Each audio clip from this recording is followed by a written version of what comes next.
First is you need to compare apple with apple. You know, I took a trip to New York less than 18 months ago, right? And it took us 30 minutes to do 6 blocks. Just 6 blocks, less than, you know, a kilometer of road. It took 30 minutes to do it. That's New York for you. So Lagos has similar demography, right? So if you go to, Bombay in India, it has similar demography. If you go to Istanbul in Turkey, it has similar demography.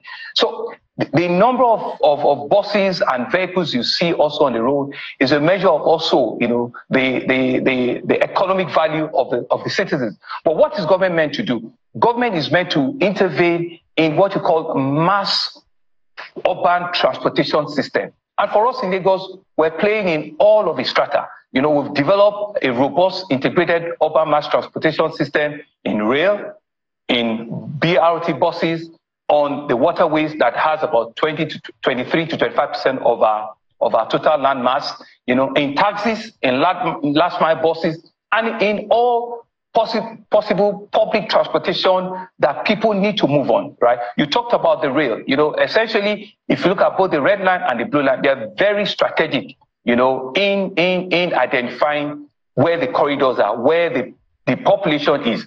The red line moves from south to north, you know, from Oyinbo in the south, straight up to north, up to Agbado. You know, we're very creative. We didn't let it stop at Iju, which is inside Lagos. We actually pushed it all the way to Agbado, which is inside, you know, Ogun State. It's almost a 29-kilometer rail corridor.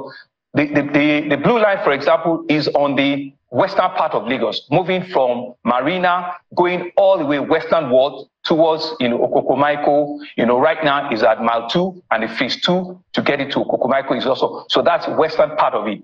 The eastern part of Lagos is the green line, which just started the MOU, which now move you from Lekki or Victoria Island, move towards the Epe axis.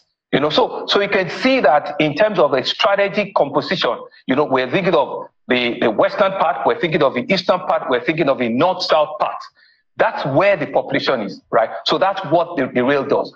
All of that intervention in waterways, let's look at all the corridors that have water transportation from Ibeshe, you know, in Ikorodu, straight to, you can say Falomo, or you can say Baduri, you know, just cross from Ikorodu, you know, to Baduri. You can say from Ojo, in Oriade local government, you can come all the way to Liverpool, you can come from Liverpool, you can come all the way to Marina, and you also can go to Falomo, you know, so you have all of those choices and all of those options, both on the waterways and both on the rail corridors that we're developing. On the one that you talked about, which is the one that we all see every day, is just the road transportation. On the road transportation, because people still don't understand that there are options for them. That's where you see the pressure on the 3 bridges that connects the mainland to the island. The Third Mainland Bridge, the Kada Bridge, and of course the Eco Bridge. You know, so you see a lot of pressure on them. Part of the things that we're trying to do is where are they coming from? The red line, for example, if I go back to that, is taking you all the way from Agbado. From Agbado, it connects to Iju, which is the heart, you know, of Ifakojai. From Iju, it will take you to Agege, right? Agege, out of Agege local government. From Agege, it takes you to Ikeja. From Ikeja, it takes you to the all-important Oshodi. So you can imagine the aggregate of passengers that is picking up. From Oshodi, it takes you to Mushi. My people in Mushi, they are looking forward to it. They are excited. From Mushi, it takes you to Yaba. We growing up, Yaba looks as the centerpiece. From Yaba, it takes you to Ebutemeta. So eventually, that rail corridor has clearly solved a lot of, you know, road transportation issues. A journey that either two will take you 2 hours, 2.5 hours. You know, now you can do it in under 1 hour. You know, when we started the journey yesterday, it took us 36 minutes from Ebutemeta all the way to Ikeja when we came down. And it's going to be another 7 to 9 minutes to take you to Agbado. So it's a phenomenon. It's a game changer, you know, for us. And we believe... Yes, if I may jump in quickly, for those who imagine that...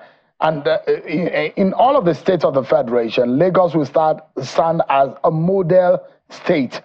And one will almost refer to Lagos as though it's one town or one city.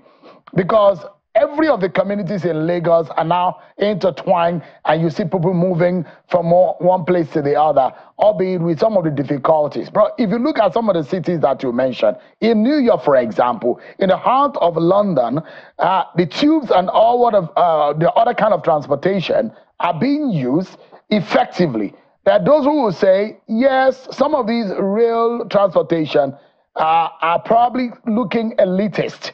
And those who are in the lowest of the society need to be able to be captured into it. So I want to know tonight, Governor, how are you able to capture the people in the lower cadre of the society such that that infrastructure is not only for the middle class and the upper class of the strata?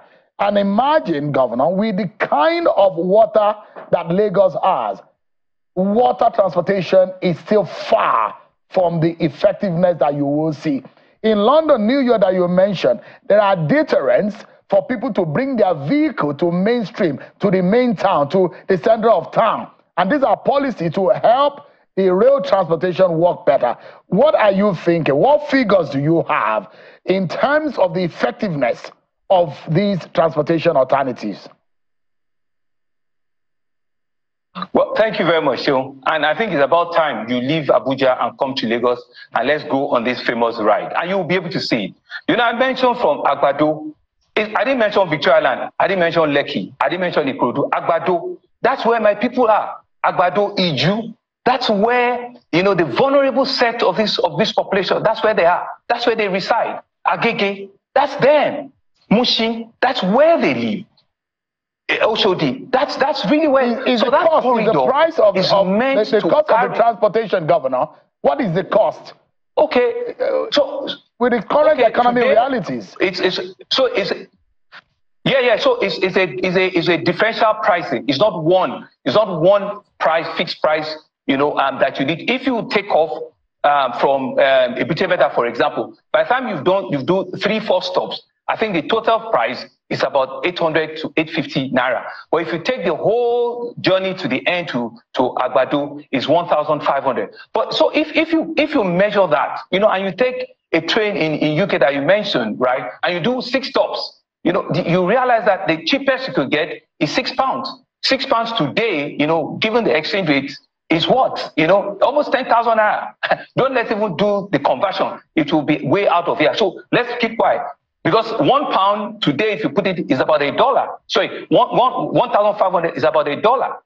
You know, 1,500 is less than £1. But don't even let us, because they are two different economies. I don't want to put naira and dollar, and that's not how I'm being trained. But the reality is to look at, you know, the GDP of our people, their earning capacity, and be able to reflect, you know, on what we need to do to help them. So it's 1,500, right, from Ebute all the way to Agbado. It will crisscross minimum of 10 local government. Minimum of 10 local government. If you need to take an alternative and go on other route, there's clearly no way that you spend anything less than 2,000, 2,500. But even at that, the plan is for us to start this, right, and we will do the tests.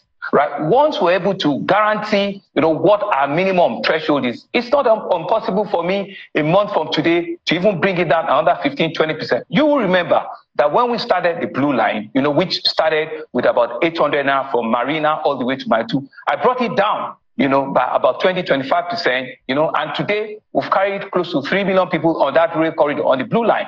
Right. So similar thing will happen, but this one is the longer route. You know, it has more station and it's a longer route. So in terms of affordability, that it's critical for us. It's for the vulnerable, it's for the lower market, and it's also for the middle upper.